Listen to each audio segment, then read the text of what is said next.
In this video, I'm going to show you how to use director mode in Snapchat. So for us to get this done, the first thing that we are going to do to activate the director mode is just tap this one right here, and this will bring out the director mode. Now, I want you to go ahead and check all of the things that you have here as an option.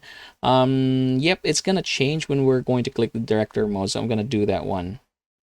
All right, there you go. So as you can see, you now have a different option, and I'm going to show you the differences. So here is how it is looking. If you're just using the normal, you have here flash, director mode, sounds, AI snaps, tone, grid, timer, focus, multi-snap. However, as if you're going to use the director mode, you can add sounds, you can use lens, add a green screen, set timer, flash, import media and drafts. So this is going to be very helpful if you are going to, say for example, use it to create more sophisticated video, whether it is for your spotlight, stories, or even snaps.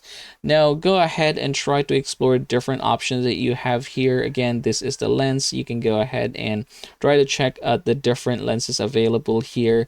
You can also go ahead and add a green screen. So this is going to be very beneficial if you're going to add, say for example, yourself in the video, and then there are some things that you want to be seen in the background.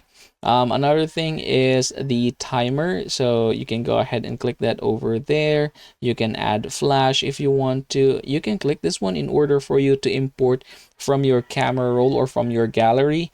And then last but not the least, you can definitely add into your drafts. So say for example, there's something that you want to add there in order for you to edit it later. You can definitely do that one. And that, everybody, is how you're going to get this done. Thanks for watching, and I hope you have a good day.